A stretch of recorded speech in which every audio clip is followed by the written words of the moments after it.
Tuesday, October 3rd, and this is Geeknights. Tonight we talk about Capcom Classics Mini Mix and DEFCON. Let's do this. So today I did something that I haven't done for a long time. Made me feel real good about myself. I'm a big man now. I killed Hitler again. Wait a minute. Hitler was dead before you were born. Yeah, I know. And Commander Kilft brought him back, and then he killed the guy after busting out of some lightning, and then I shot him in the face after he said, "Damn you." So you didn't go to work.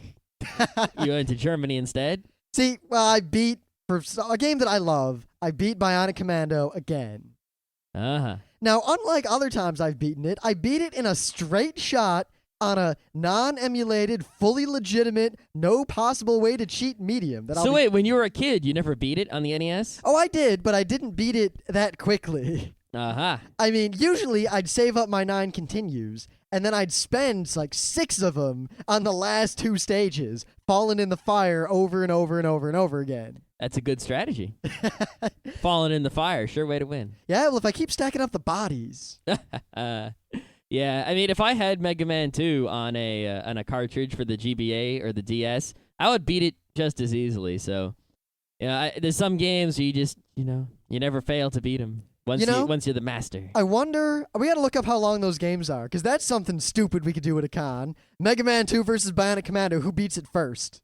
Yeah, races in, single-player platformers. Yeah, especially if you're playing 2 different games that happen to have similar lengths or something crazy like that. Yeah, this actually reminds me of something, is that a long time ago, you may not know, but the Mega Man games for the NES and the SNES and whatever are different from the Mega Man games for the Game Boy. You don't say. Yeah, Mega Man 2 and 3 for the Game Boy and there are other Game Boy Mega Mans are not the same as Mega Man 2 and Mega Man 3 for the NES. They're different games. Yeah, not just they different. have some of the same bosses, but they're different games mostly. Yeah, it's not just different like, oh, they're in olive and brown instead of color. They're actually different games. Yeah. So Capcom, they released a Mega Man mix, which is, Mega Man Anniversary Edition, which had all the Mega Mans. Then they had a Mega Man X, which had all the Mega Man X's. But they haven't released the supposedly going to be released Mega Man Game Boy mix. Well, Scott, why haven't they released this wonderful gem that we've been waiting for all these years? Well, a long time ago, there was some talking about, they lost code or something like that. And, yeah, whatever. The thing is, hey, couldn't they just get the cartridge? Because, I mean, I've seen cartridges around. They're not, super common, but they exist. I'm pretty sure there's one at the GameStop or the EB or whatever across the river. Yeah, and just rip the ROM out of it and put it on a Game Boy Advance cartridge with an emulator. You know what? I'll bet the answer to that is simply that's probably the most rational, intelligent, and expedient way to solve this problem. So, of course, no one would do it. I just want to point out that Capcom released Capcom Classics Mini Mix for the GBA that has 3 games in it, and they haven't released the Mega Man mix of Game Boy games. 3 games. Yes, that is how many games. Not 5. 5 is right out. But before we move on to the, news, the video game news, since it is Video Game Day, I would like to do the thing I've been doing for the last 2 weeks, and it'll end at the end of this week. We are going to be this weekend, October 6th, 7th, and 8th in Utica, New York for SITA-Con, SITA Con. It is an anime and gaming convention that... Mostly anime, but there's going to be pretty much 24/7 gaming. Video gaming, mostly. But some also a little bit of role-playing gaming. Yeah, also the fact that we're going to be bringing some German gaming. Oh, we are definitely going to be breaking out some gaming of the Geeknights fashion. So if you live anywhere within about 400 miles of Utica, New York, I highly recommend you come, because regardless of this convention, which is a first-run convention, it could be hit or miss. I mean, I'm not going to pretend that it's automatically going to be awesome, because I don't know.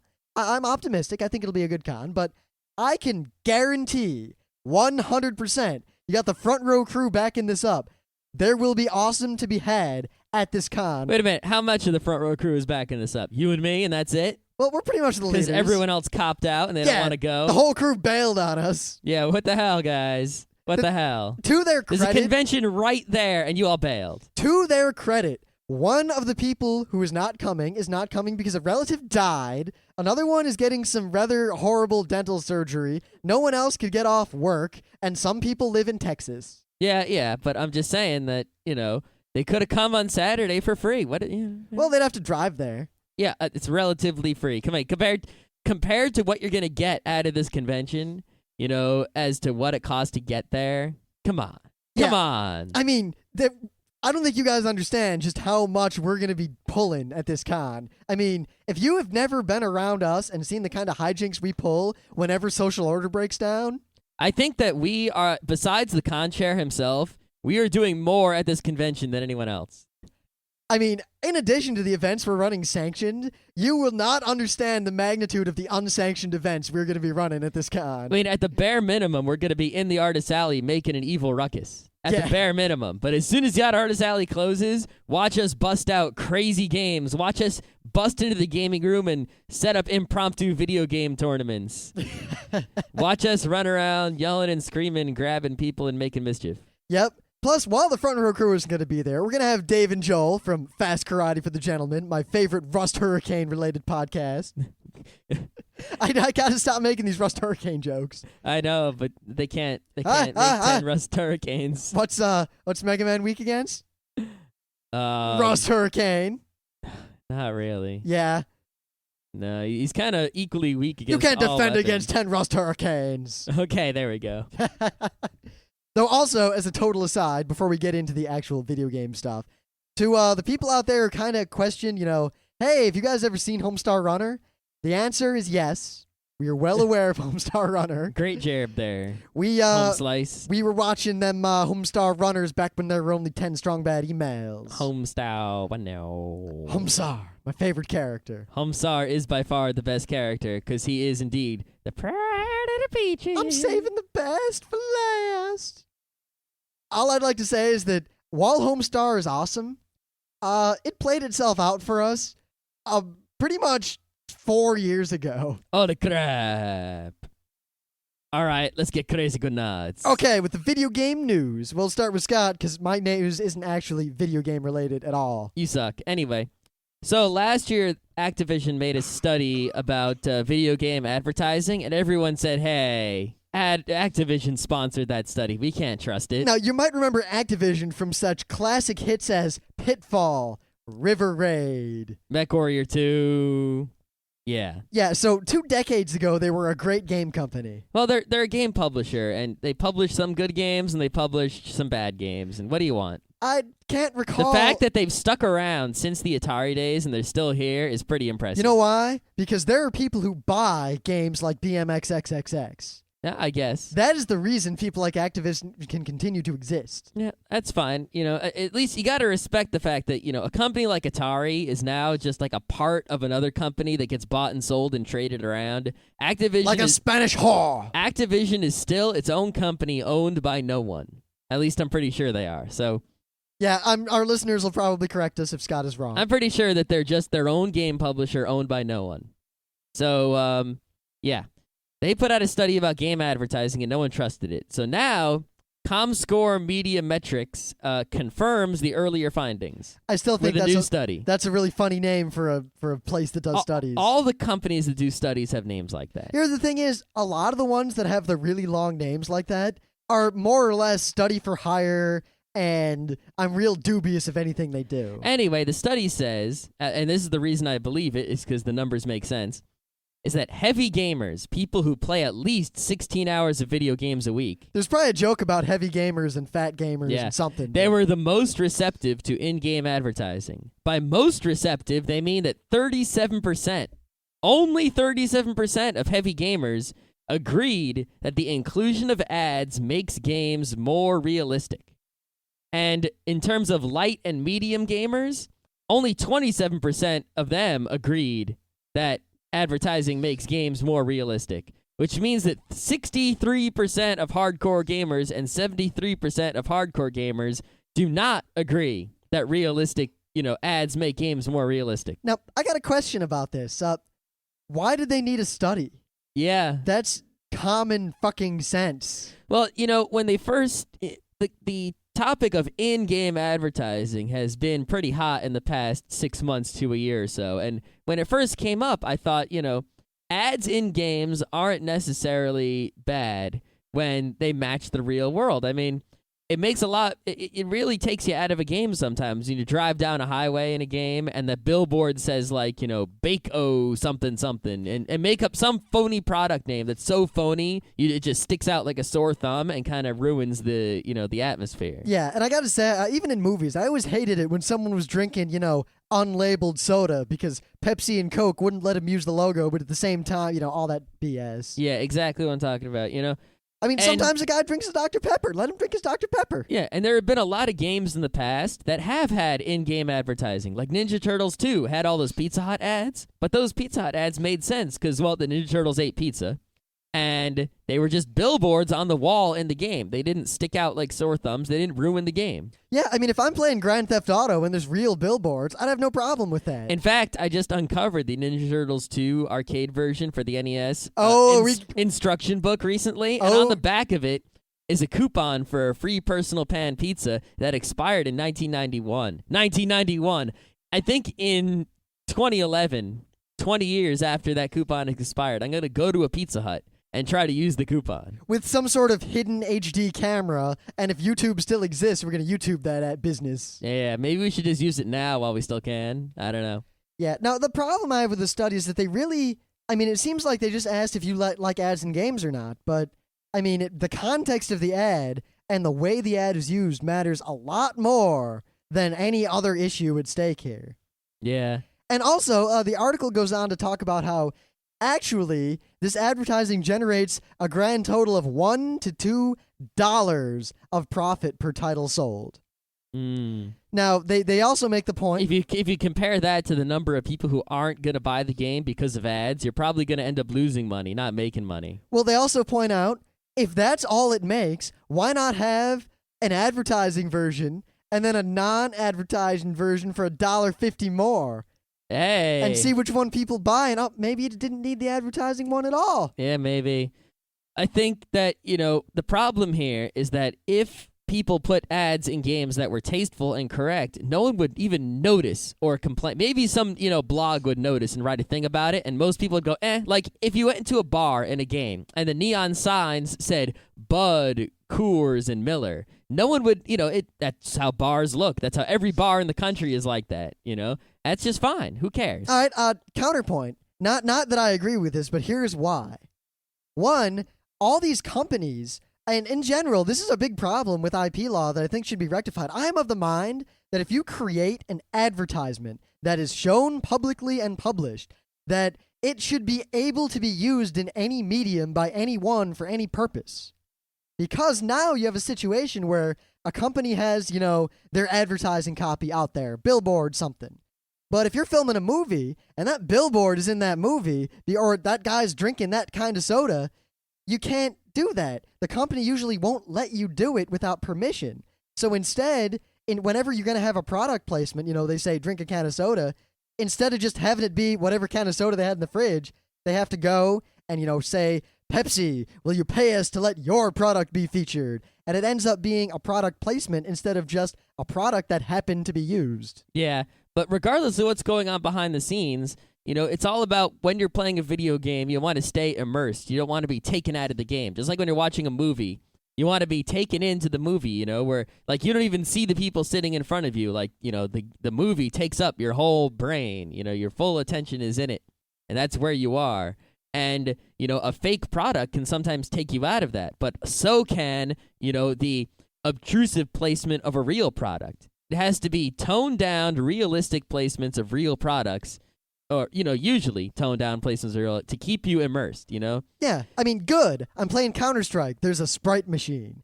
Bad. I'm playing Counter-Strike. There's an ad for World of Warcraft emblazoned on the wall in the middle of the forest. That's exactly what I was going to say, is that, if there was proper in-game advertising, I wouldn't give a shit because I wouldn't even notice it.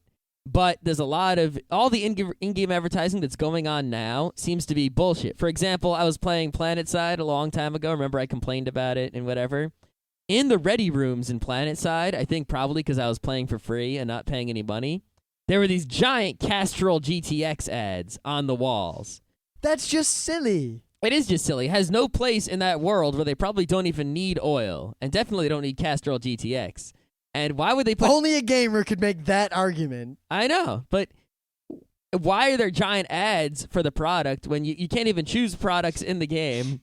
Well, and the ads are in the teleportation rooms. I mean, come on. I think part of the reason for Shouldn't that... they at least be in the vehicle bay? When it comes to realistic games, would be simply that if the ads in a generally realistic game are in the same manner and placement of ads in the real world, people would ignore them because people ignore ads in the real world. That's true, yeah. Because a lot of the ads in video games are Scooby-Dooified, where they stick out, you know? You'll have all these really high-resolution textures, and then you'll have this JPEG that's really just slapped on a wall somewhere. I mean, worse that's than like a bright color. The lighting doesn't affect it. You know, your bullet marks don't appear on it. It's, you know. Well, of course, if the bullet marks appeared, I would be drawing penises in bullet on every ad I saw. You know, your flamethrower doesn't burn it. It has to act like everything else in the game. It can't be Scooby-Doo, or else it doesn't work. However, the advertisers usually won't go for that because they don't want their, logo to be defiled in any way. Yeah. They want full, total control. And they're only making $1 to $2 per copy of the game. So why is it even an issue? Why even bother? Why have this study? Because they were trying to sell the viability of advertising in their games to advertisers so that they could make money. Yeah. See, everyone always forgets that the advertiser, it's not the kind of industry you think. You are the product being sold by the person who makes the thing to the advertisers. You're selling your eyes to the advertisers. You're the commodity. They are the customer. So they're not trying to please you in this sense. They're trying to please the advertiser regardless of what you actually do. They've already got your eyeballs, that they're trying to collect your eyeballs with scoops. They got ice cream scoops. They pluck them out of your head, and then they sell them to somebody. I saw a movie once where someone did that. Yeah? Well, they took someone's eye out with a teaspoon, and then they took their other eye out with a teaspoon, and it happened in Russia, and I have no idea. Were they already dead? No. Ew. Okay, enough of that. What's your news? My news? I was in 5th grade. I don't remember anything about this movie. What's your news? If anyone remembers a movie in Russia where a guy gets his eyeballs scooped out with a teaspoon. What's Rim's news? Why, you don't like the eyeball scooping? Not really, no. All right, my news will be quick because I don't want to get into too much depth about this, but New Jersey has had some problems lately. They're in debt because the government is. Wait, when does New Jersey not have problems?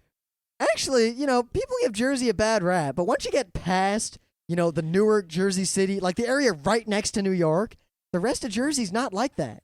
Yeah. The only good thing I can say about New Jersey is that it has boardwalks, it has Six Flags, and it has more comic book stores per square foot than any other state, probably. No, they got cheap gas, too. All right, cheap gas, gas is but always it's a plus. full serve only, so that kind of balances out. Yeah, I still don't get full serve. I mean, I see why Jersey does it, but I don't like other people pumping my gas. Yeah, me either. I mean, I just kind of... In fact, I accidentally, today, I went to get gas down in the Bronx, right? Mm-hmm. And I pull into the gas station, and the gas is like $2.35 a gallon. All right. I'm like, hot damn. So I pull in, and I start to get out, and the guy points up, and it says full. And I look around, and I realize the whole thing is full service. Huh? And it was weird because it was not New Jersey. You can. There are full services outside of New Jersey. See, here's the thing. That's the first one I've ever seen. I've never had full service outside of New Jersey in my life. Usually in Connecticut, at least, most of the gas pumps are like, you go to a gas station and one of them will say full and the rest say self. Oh, yeah, you know what? Because old people will go up to the full. See, where I grew up, in Sterling Heights in Detroit. Oh, wait, in Rochester, in RIT, right next to RIT at that coastal, that was also the mechanic. You know that place? Yeah. That was a full-service only gas station. I never went there. I know. I never went there for gas. I went there for mechanics. Because it was more expensive. I know. Well, no, it was actually cheaper usually, but... It wasn't cheaper than the place up Scottsville Road a bit. Yeah. Anyway, no one cares about that. No one cares. But where I grew up, every service station had the full-service sign, but no one actually had full service. Those signs were just legacy. If you pulled up and sat there, no one would do anything. They just stare at you. Yeah. Which every now and then would happen when some out-of-stater was driving around. Yeah. Anyway, now, New Jersey has decided that the best way to get rid of their $4.5 billion debt... not spend $4.5 billion on crap. Well, the thing is, they've already spent it. They can't undo it. It's not a deficit, it's a debt. Get taxes from people. 'Cause All right, New Jersey has very high property taxes. Yeah, it's some of the highest in the country, and as a result, they have some of the best schools in the country. Yeah, and take the money that you don't have to spend on crap and pay off your debt. Yeah, but then the government shuts down. Uh, Now, here's the thing. The way they're handling this, aside from writing 1 billion parking and speeding tickets everywhere, so watch out if you're traveling in Jersey. But they've decided to, one, raise the sales tax to 7%, and more importantly, expand the things that sales tax covers now. You have to pay sales tax on health club memberships, security alarms, tanning, storage space, and iTunes Music Store downloads. Wait a minute. All those other things I can understand perfectly, and I don't know why people weren't paying sales tax on those things before.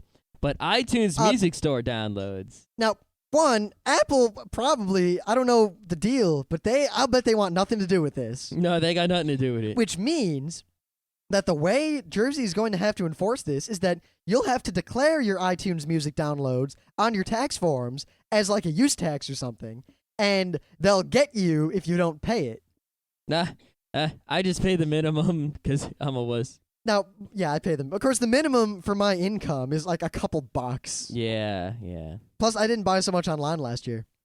It's really, so eventually someone's going to have to fix this problem, perhaps, I think, with a federal law, because there's a lot of state border crossings going on here with the internets that, finally seals the deal on how we pay sales tax on things online. If I buy a book from Amazon... You realize that if you go to a different county and buy something, technically you have to pay a use tax because you would have paid the piddly point whatever % sales tax from the county you lived in. Yeah. But because you left the county you lived in and went to another county to buy something, you're somehow ripping off your county. Yeah. And we're not going to talk about tax law. No, we're not. But I'm just saying someone has to fix it sometime. This is a problem that's going to eventually jump up and bite everyone in the ass when we're thinking about these more important things. Yep. I mean, it's like after we solve this terrorism bullshit and this DRM and freedom bullshit, and those days are behind us, and it's good and it's good times again.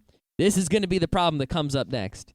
Yeah, I mean, just generally sales tax law and use tax enforcement in general, because use tax was never enforced until states started running out of money, and then suddenly they started trying to enforce it, but it's impossible to enforce. So instead of enforcing it right and having you actually pay it, they make you pay a minimum penalty, and that way you're basically paying the extortion. I don't know if it's a penalty. No, it's basically you pay an amount of money in order to be protected from having to pay what you actually owe, even though you probably owe less than that minimum. Yeah. It's just too much effort to figure it out. But here's my other issue about this, because we could do a whole show about this stupid thing. Mm-hmm.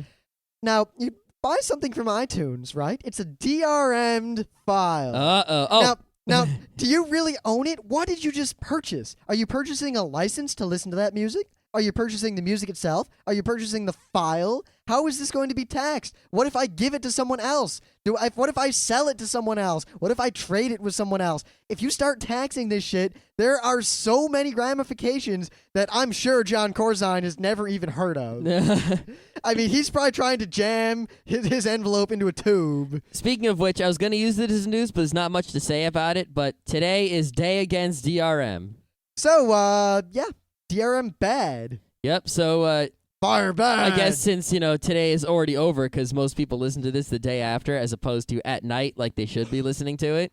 Yeah, because everyone, is going to listen to our podcast at 11 o'clock at night. Hey, in some parts of the world, it is 11 o'clock a.m. Yeah, hey to all of our overseas listeners, especially Australia. You are probably the most represented overseas place we have. Yep. So anyway, and I urge all of you to fly out here and hang out with us. At yeah, Cinecon. And if you think that your country has more people listening to us than Australia does, then go to our Frapper map and put your stuff there. Yeah, I want to see a battle. I want to see if the Australians are really on top or not. Yeah, but yeah, if it's true, if Australians are the biggest non-U.S. listener base we have, I'll buy a bottle of Foster's and break it for you.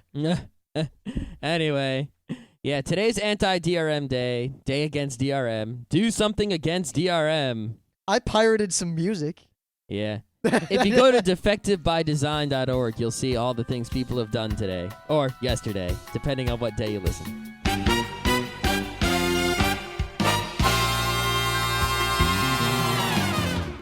Things of the day. Da-na-na-na-na-na. Things of the day. Dun-dun-dun-dun-dun. Dun, dun, dun, dun, dun, dun, dun, dun, dun, dun, dun. Okay. Yeah, I've been fiddling around with music, as you can tell from the last several episodes, because I'm thinking of changing up a lot of the music in Season 2 of Geeknights. If you have an opinion on that, hit the forums, let us know. If you are good at making music, try to make music, but we want something jazzy, kind of like the same kind of music we got now, only different. Yep. Anyway, my thing of the day actually lets me tell a story from way back. This was either mid 57 or 58. I'm pretty sure it was 1998. Might have been early 1999, but I think it was late 1998. I was in high school. Had my car.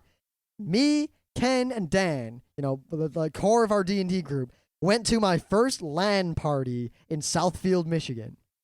Mm-hmm. We crammed my Pentium 200 and their computers into my car. The car is so small, Dan had to sit with a 17-inch CRT on his lap for an hour while we drove. No. I had a cell phone with me because my parents were worried something would happen because I'd never driven somewhere like that before. I mean, I barely had my license. Yeah.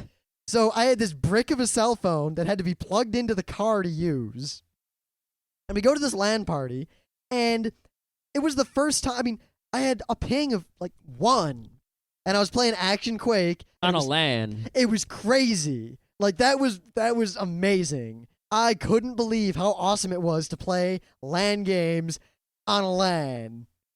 Like I couldn't. Also, we pirated everything. Everyone copied every program they had, every music file they had, and we all swapped. That's what LAN parties were back in the Except day. this one guy who didn't have a big enough hard drive and couldn't get it all. See, if I was going to a LAN party today, like that giant ones they have in Sweden, Norway, and shit, where there's like giant convention halls, it's full of computers. Yeah, where you like stake out a spot and live there for a few days. Yeah, you can go online and look at pictures of these things. If I was going to one of those places, I would buy a 300 gigabyte hard drive and bring it with me. Hell, I might buy a NAS and bring it with me. Yeah. And then it's perfectly empty. I would format it with like an XFS partition and then fill it up as the LAN party progressed. So my first LAN party, and towards the end of it, it's winding down. It's about 4 in the morning, and I'm pretty much totally knocked up on Jolt Cola after playing a whole bunch of Action Quake and Weapons Factory. And then they decide, all right, it's movie time, because one guy had this projector, and he was playing Quake on the projector, which also blew my mind back then, because projectors are common now. They were not common in the late 90s. A projector you could plug into your computer was this crazy, expensive, amazing thing. It was. The guy was probably a rich He was. guy. He funded the LAN party. We had to pay some pittance to get in. Awesome. And also, while we played the big games, the projector showed the score the whole time. Woohoo! But yeah, HLTV is the awesome. A lot of people don't know about HLTV. that but wasn't I'm not, HLTV. I know, but I'm not going to talk about it now. Okay, but that wasn't HLTV. I know. That but was Quake 2, I was just reminded of the existence of HLTV. which is awesome. Mm-hmm. All right, so we're there, and it's movie time. So they're all talking, what should we watch? Let's watch Father Fragg's Best. Woo! And none of us have any idea what the hell this guy's talking about. Then he starts up Quake 2, and he loads a mod. And the mod wasn't a game mod. It was a mod that basically played out a sitcom called Father Fragg's Best within Quake 2. It was the first encounter I ever had with machinima. Machinima is the idea of taking games and using the games to create content. Like using Quake 2, the engine of Quake 2, to film a movie. And don't bother reading the Wikipedia on this if you're more interested in it, because the Wikipedia article is kind of dubious and full of crap. Maybe I'll rewrite it someday. But this is one of the earliest well-known machinimas out there. So you remember Scott's thing of the day yesterday, the urinal thing? That was machinima to what, The Sims? Yeah, The Sims and SimCity and whatever. Yeah, or like there's a very, very popular one to, Avenue Q, the internet is for porn, to World of Warcraft. And there's Red versus Blue with Halo and whatever. Yep. That is all machinima. And this is one of the earliest items of this. Yeah, it is one of the first machinimas. I'll warn you, it's funny if you're a hardcore gamer, and even then, not so much. Yeah, it was back in the day, it was hilarious because things like this didn't exist. So you shouldn't watch this expecting to be laughing hysterically unless you're super old school. Yeah, it's like that Hyama Kagajuichi thing. Yeah. It's not that good. It's more that It's like All Your Base Are Belong to Us. It's not funny anymore. It's a history lesson. It's a museum exhibit. Exactly. Watching this is seeing a piece of internet history. Yep. However, if you need Quake 2 to play it, because I looked and I didn't see any video mirrors of it. So you basically have to install Quake 2, which is free, and then install this mod, and then run the mod. Mm-hmm. And then this thing will play out, including outtakes at the end. Nah.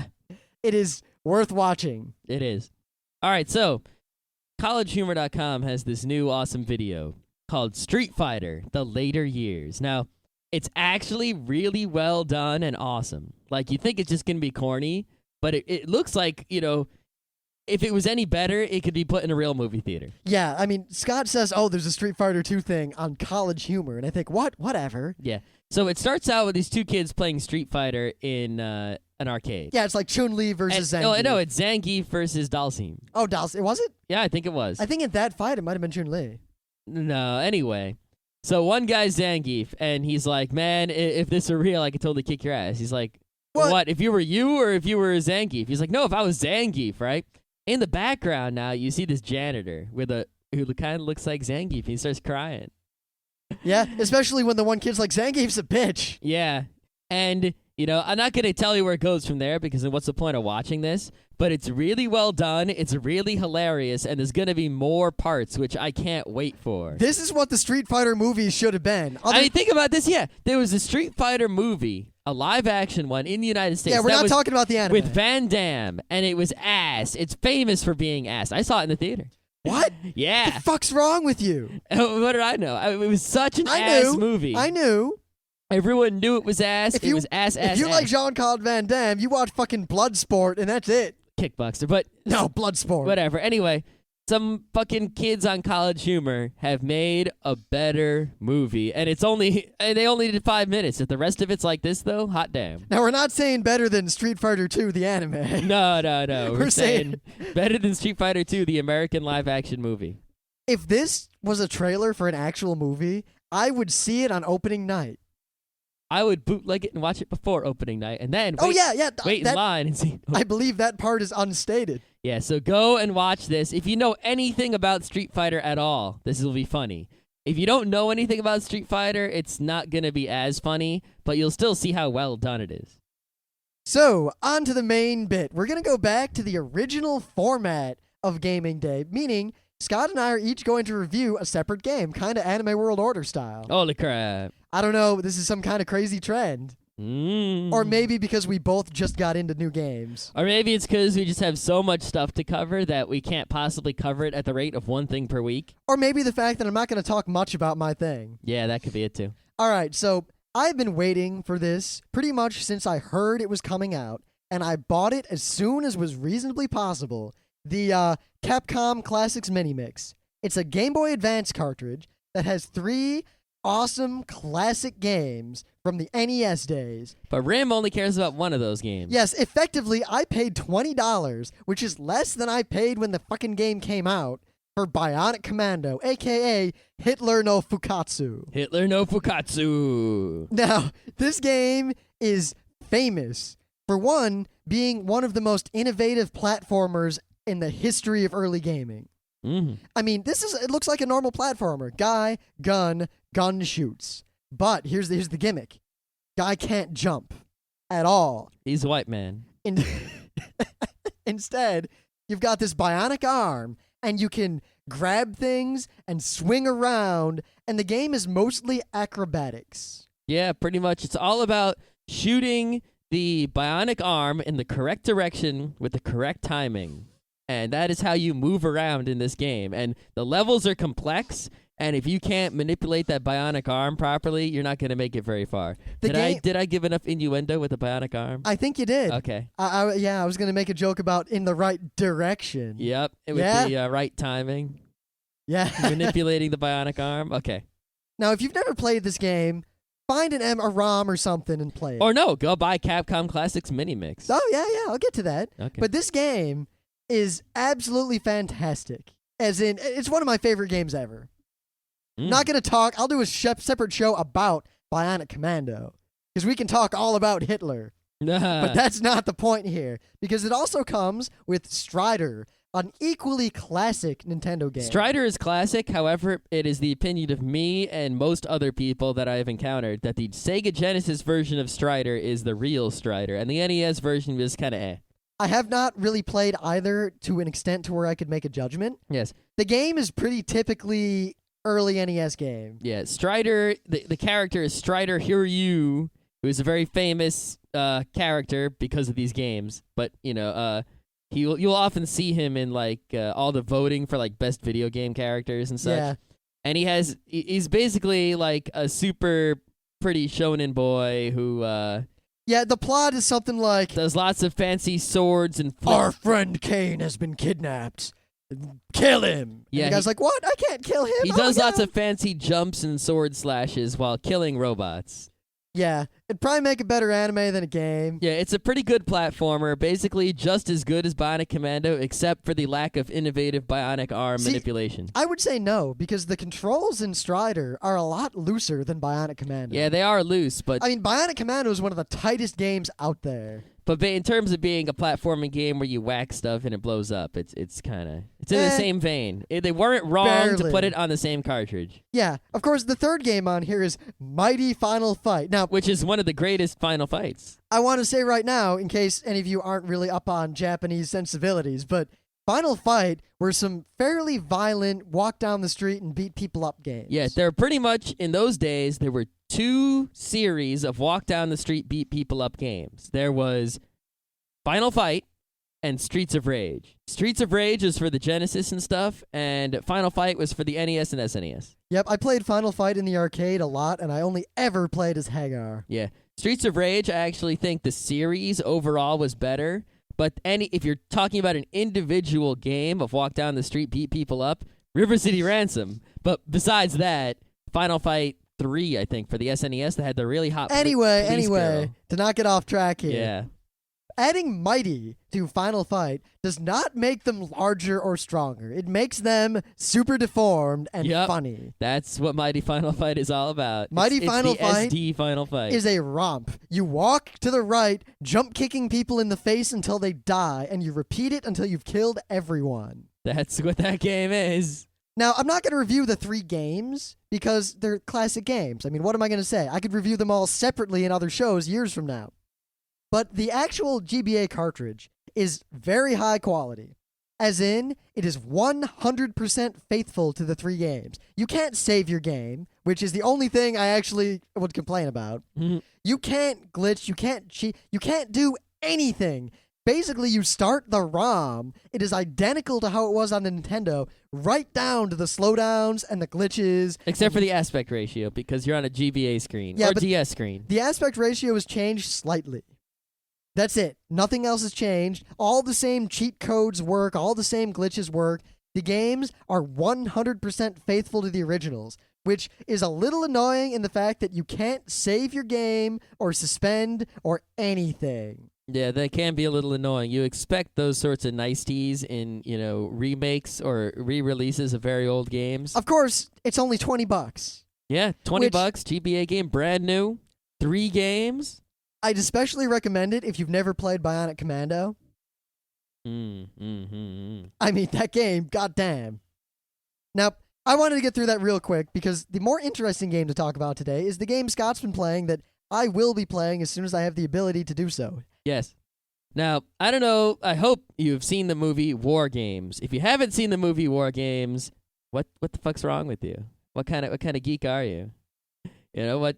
Everyone's seen this movie, and you have to see. It's sort Would of you like to play a game? Yeah, it's sort of like a requirement. How about a nice game of chess?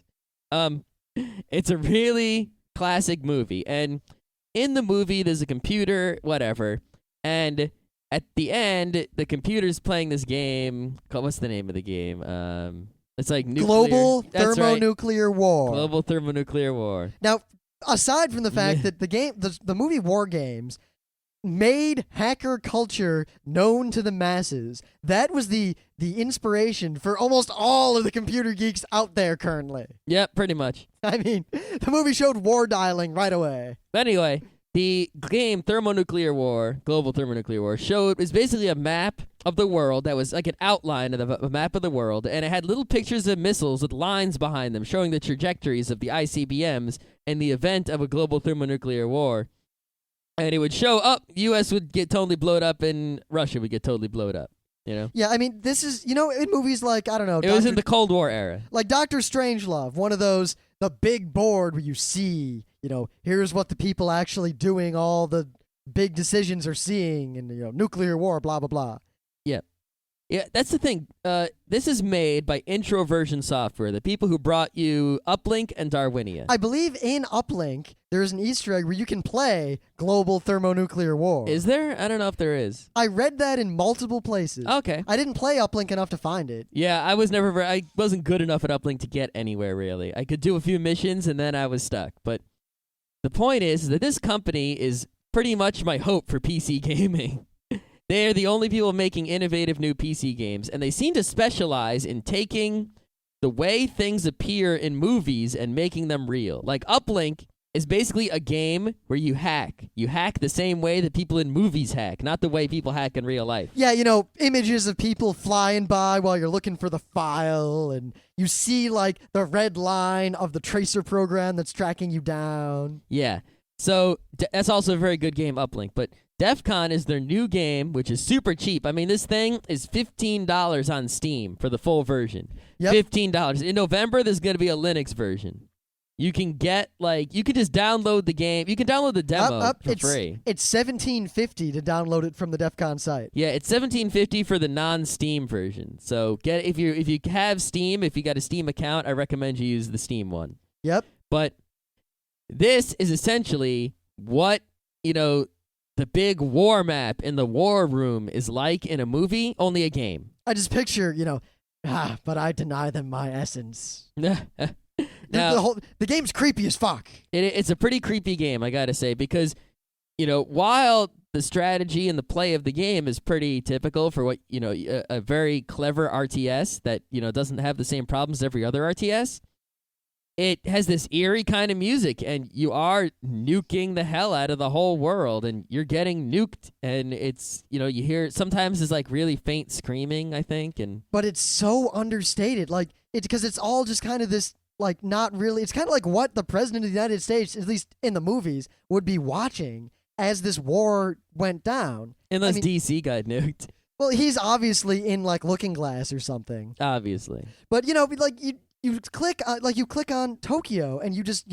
launch ICBM, and then you'll see later, like in Russia, like launch detected, meaning that they're launching ICBMs, and you don't know what's going on. And then you see your little trajectory, and it hits Tokyo, and there's a white flash, not even a flash, just a white thing appears, and it just says 4 million dead. Yeah, it says, like, in big square letters, like Tokyo 4.1 million dead, and that's it.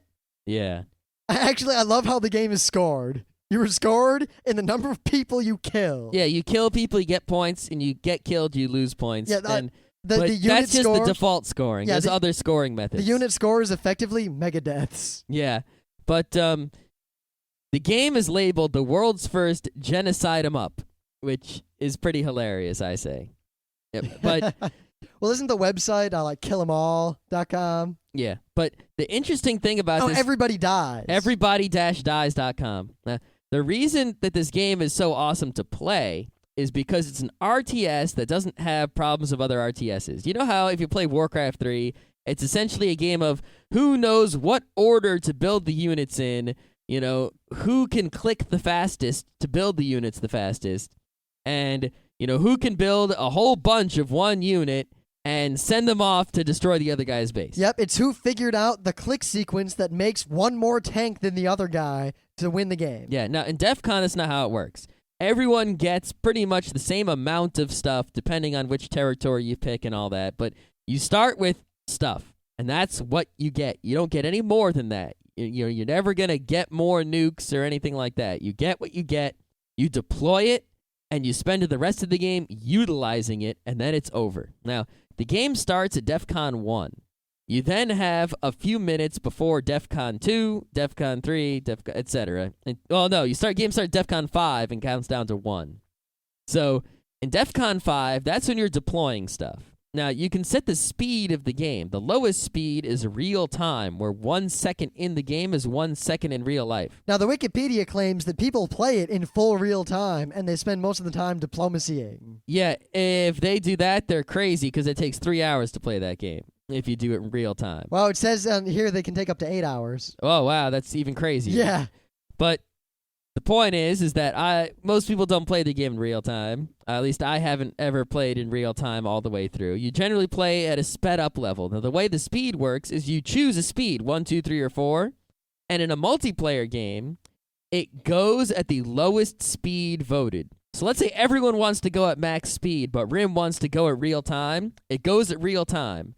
So Rim puts it in real time, does whatever he wants to do, and then speeds it up again when he's done managing whatever he wanted to manage, And I think that's a pretty good system, actually, But, so the game goes from DEFCON 5 to 1, and in the early DEFCONs, you're building stuff, and then there's a boat fight, and then there's the nuke fight. Yep, like pretty much DEFCON 5 and 4 are essentially the same. Yeah, only it doesn't matter.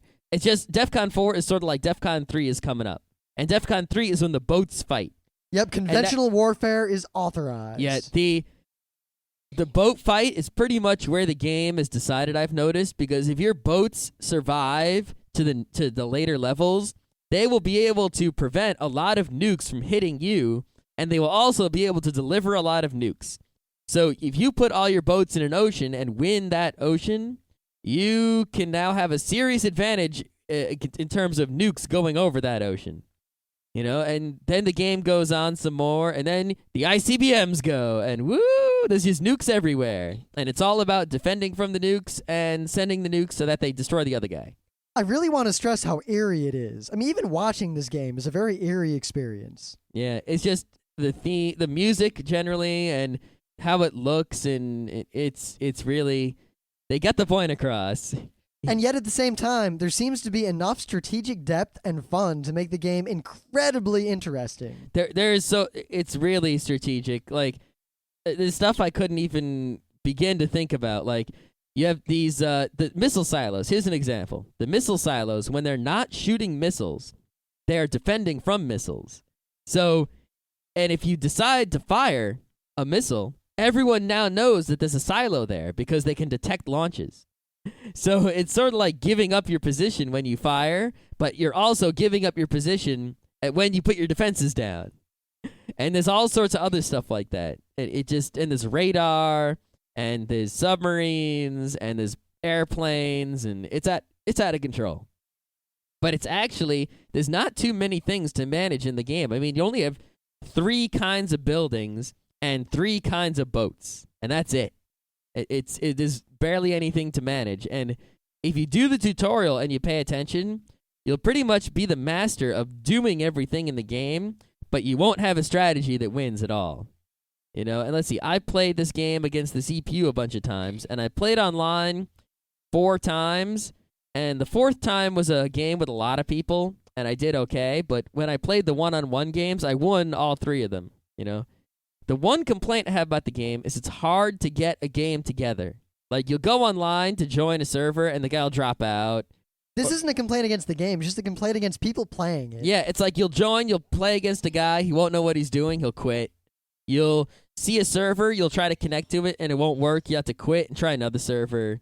It's generally just sort of a pain to get a game going. Once the game is going with reliable players, you're okay. Yeah, it seems like you really got to play with reliable people who are dedicated to at least one full game. Yeah, I think what the ideal situation is just to find your friends and play against them and screw the people on the internet because you can't rely on them. Well, plus, playing against your friends, one aspect of the game is that you can form alliances, which are even in the game. It lets you share radar and you line can of sight. play with anywhere from 2 to 6 people. So, I played a game that was 3-on-3. It was 3 people versus 3 people, and the alliance is set up from the beginning and unchanged, but, that's not the point. You could play a game of 6, 6 individual players, and you make alliances and break alliances in the game. Yeah, and it's an actual game mechanic. But the thing is, while you can do all the alliances you want, there is no such thing as an allied victory. So, in the end, the alliance will end in a traitor because it has to. Yep.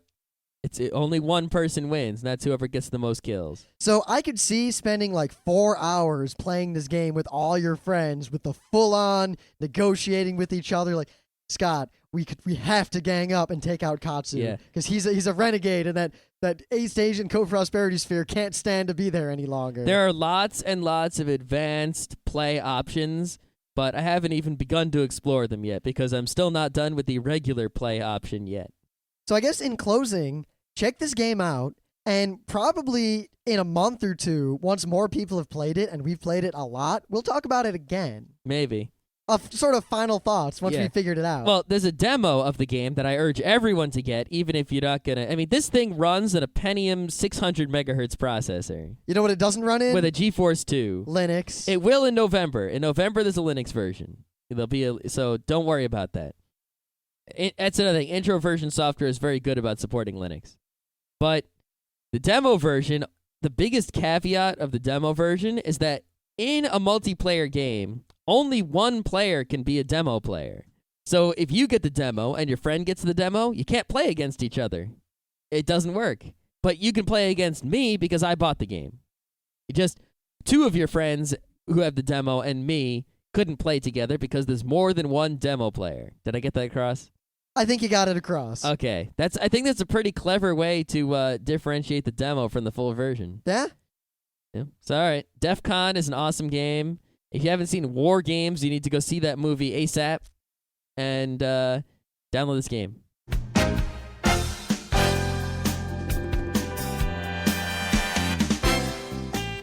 And that was Geeknights with Rim and Scott. Special thanks to DJ Pretzel for our opening theme. Be sure to visit our website at www.frontrowcrew.com. If you like our podcast, you'll love our forums. Make sure you visit them. You can send your email feedback to geeknights@gmail.com. And if you want, you can leave us a voicemail at 206-333-1537. Geeknights airs every weeknight, Monday through Thursday. Geeknights is recorded with absolutely no studio and no audience. But unlike those other talk shows, it's actually recorded at night.